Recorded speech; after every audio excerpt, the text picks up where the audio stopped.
सोचिए आपके हाथ में एक रहस्यमयी घोल है और आपका मिशन है उसकी सटीक ताकत का पता लगाना। आपके पास कोई हाईटेक स्कैनर नहीं है, सिर्फ कुछ कांच के बर्तन, एक दूसरा केमिकल जिसकी ताकत आपको पता है और एक ऐसा इंडिकेटर जो सही समय पर रंग बदलता है। यही रासायनिक टाइट्रेशन की क्लासिक पहेली है और आज हम इसी में गहराई से उतर रहे हैं। और ये पहेली सुनने में जितनी सीधी लगती है उतनी है नहीं। इसका हर कदम हर एक कदम एक जाल की तरह है। एक छोटी सी चूक, एक गलत नजर और आपका पूरा नतीजा बिगड़ सकता है। ये सिर्फ केमिस्ट्री नहीं है, ये सटीकता का एक अनुशासन है, एक कला है। हाँ, और हमारे पास जो स्रोत हैं वो इसी कला की बारीकियों पर जोर देते हैं। ये सिर्फ रसायनों को मिलाने की प्रक्रिया नहीं है, बल्कि उन अनगिनत छोटी छोटी गलतियों से बचने की गाइड है जो एक सटीक जवाब और एक बेकार आंकड़े के बीच का फर्क तय करती हैं। तो चलिए इस पहेली को परत दर परत खोलते हैं।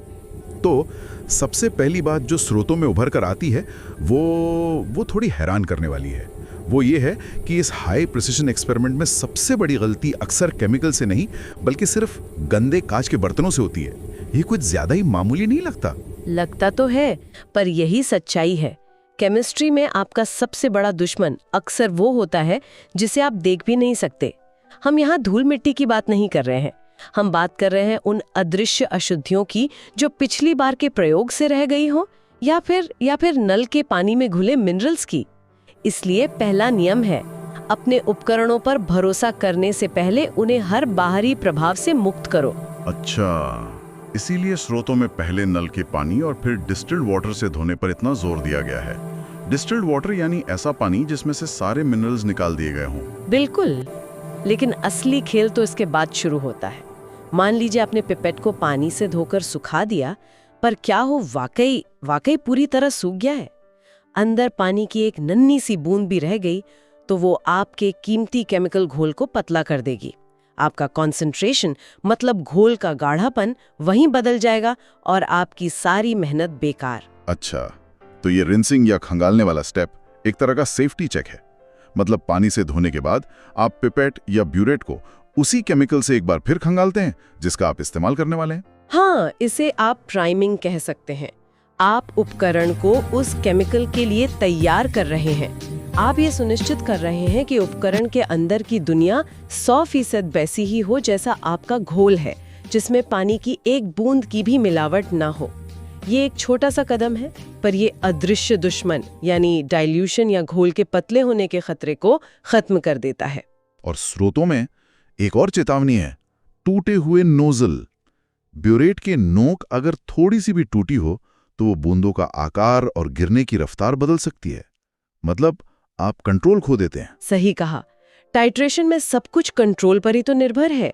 आप एक एक बूंद को नियंत्रित करना चाहते हैं। एक टूटा हुआ नोजल उस नियंत्रण को छीन लेता है। तो सबक ये है कि सटीकता की लड़ाई केमिकल मिलाने से बहुत पहले सिंक पर ही शुरू हो जाती है। ठीक है, तो हमने अपने उपकरणों को हर तरह की बाहरी अशुद्धि से बचा लिया है, वो एकदम साफ है। लेकिन अब एक और मुश्किल सामने आती है, जहां दुश्मन बाहर नहीं बल्कि हमारी अपनी आंखों में है। मैं पैरेलैक्स एरर की बात कर रहा हूं। हाँ, ये क्या बला है? ये विज्ञान का एक बहुत ही दिलचस्प पहलू है जो बताता है कि इंसान की धारणा कितनी अविश्वसनीय हो सकती है। पैरेलैक्स एरर का सीधा सा मतलब है कि आप एक ही चीज को अलग अलग एंगल से देखें तो वो आपको अलग अलग जगह पर नजर आएगी। मैं ब्यूरेट में लिक्विड का लेवल देख रहा हूँ और अगर मैं थोड़ा ऊपर से झांकता हूँ तो मुझे रीडिंग कुछ और दिखेगी, और अगर मैं थोड़ा नीचे से देखता हूँ तो कुछ और, जबकि लिक्विड वहीं का वहीं है। ये तो बड़ी अजीब बात है। बिल्कुल, और यही वो जाल है जिसमें बहुत लोग फंसते हैं। इसीलिए नियम बनाया गया है कि आपको हमेशा अपनी आंखें लिक्विड की सतह के ठीक सामने 90 डिग्री के एंगल पर रखनी है। इसे आई लेवल रीडिंग कहते हैं। तरल की ऊपरी सतह, जिसे मेनिस्कस कहते हैं, वो थोड़ी सी घुमावदार होती है। आपको हमेशा उस घुमाव के सबसे निचले हिस्से को लाइन से मिलाना होता है। अच्छा, और इसे आसान बनाने के लिए स्रोतों में एक ट्रिक भी बताई गई है। ब्यूरेट के पीछे एक सफेद कागज या टाइल रख दो, इससे वो घुमावदार सतह एकदम साफ दिखने लगती है और गलती की गुंजाइश कम हो जाती है। बिल्कुल, और इसी सटीकता को बनाए रखने के लिए एक और नियम है। रीडिंग हमेशा 2 डेसिमल पॉइंट्स यानी दशमलव के 2 स्थानों तक लिखनी है। भले ही लेवल ठीक 25 मिलीलीटर पर हो, आप उसे 25.00 लिखेंगे। ये सिर्फ एक आदत नहीं है, ये इस बात का संकेत है कि आपने माप कितनी बारीकी से लिया है। अब पिपेट की बात करते हैं। यहाँ पर एक बहुत मजेदार नियम है। जब आप पिपेट से लिक्विड को फ्लास्क में डालते हैं तो आखिर में नोक पर एक छोटी सी बूंद हमेशा रह जाती है, और मेरा दिमाग तो यही कहेगा कि उसे फूंक कर या झाड़कर बाहर निकालो ताकि पूरा का पूरा 25 मिलीलीटर केमिकल अंदर जाए। और वहीं आप गलती कर बैठेंगे। ये बहुत ही आम गलतफहमी है। सच तो ये है कि उस पिपेट को बनाने वालों को पहले से पता था कि वो आखिरी बूंद वहीं अटकी रहेगी। इसलिए उन्होंने पिपेट को कैलिब्रेट ही ऐसे किया है कि उस बूंद को छोड़कर जो लिक्विड बाहर आता है वही सटीक 25 मिलीलीटर होता है। कमाल है। यानी उस बूंद को बाहर निकालने की कोशिश करना दरअसल सटीकता को बढ़ा नहीं रहा बल्कि घटा रहा है। आप जरूरत से ज्यादा केमिकल डाल रहे हैं। बिल्कुल, ये उन छोटी छोटी बातों में से एक है जो एक अनुभवी केमिस्ट और एक नौसिखिए के बीच का फर्क बताती है। आपको अपने उपकरणों पर भरोसा करना सीखना होता है। मुझे याद है, यूनिवर्सिटी के पहले साल में मैंने एक पूरा घंटा लगाकर एक टाइट्रेशन किया था। नतीजे भी आ गए और आखिर में मेरी नज़र ब्यूरेट की नोक में फंसे एक छोटे से हवा के बुलबुले पर पड़ी। अरे मतलब मेरा पूरा 1 घंटे का काम बर्बाद था। वो बुलबुला जितनी जगह घेर रहा था उतनी जगह असल में केमिकल को लेनी चाहिए थी। जब वो बुलबुला निकला होगा तो रीडिंग तो बढ़ गई, पर उतना केमिकल फ्लास्क में गया ही नहीं। उस दिन मैंने सीखा कि इस खेल में छोटी से छोटी दिखने वाली चीज भी आपको धोखा दे सकती है। तो अब तक हमने अदृश्य अशुद्धियों से लड़ना सीख लिया और अपनी आंखों के धोखे को भी काबू कर लिया। अब आता है वो जादुई लम्हा जब पूरा एक्सपेरिमेंट एक नतीजे पर पहुंचता है, रंग का बदलना। ये एंड पॉइंट है।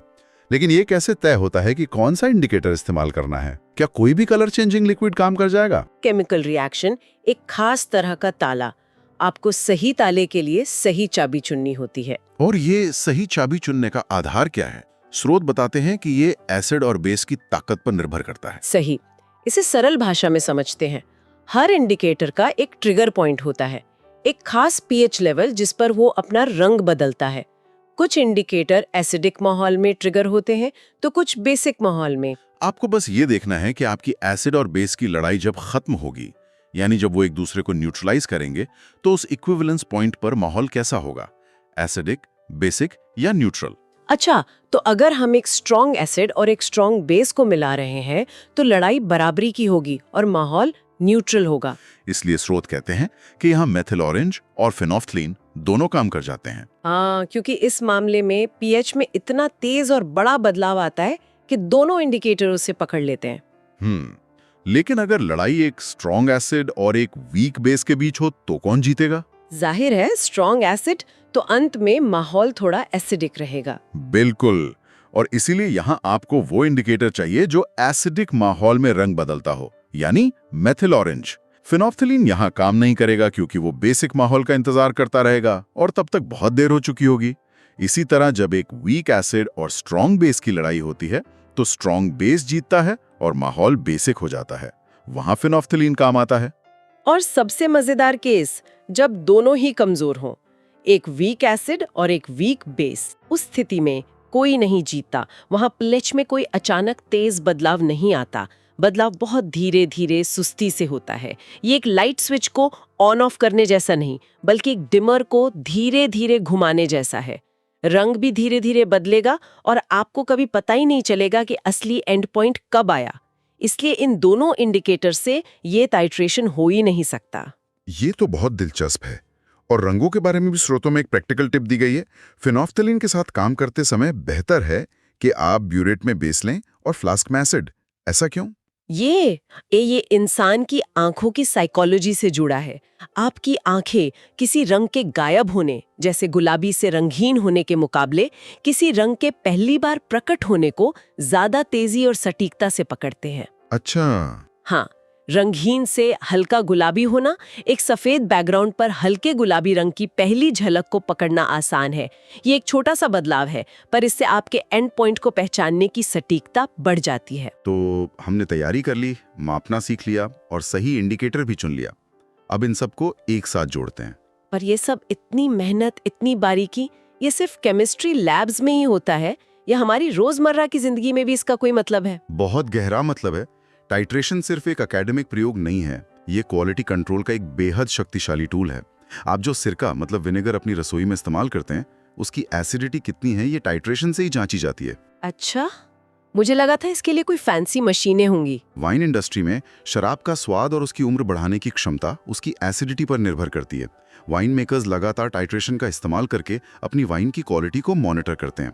और तो और दवाइयों की दुनिया में किसी टैबलेट में एक्टिव इंग्रेडिएंट की मात्रा कितनी सटीक है, ये जांचने के लिए भी टाइट्रेशन एक भरोसेमंद तरीका है। यानी हमारी सेहत और हमारे खाने पीने की चीजों की गुणवत्ता पर्दे के पीछे इसी क्लासिक तकनीक पर निर्भर करती है। बिल्कुल, यहाँ तक कि हमारी ये पीने के पानी की शुद्धता जांचने में भी इसका हाथ है।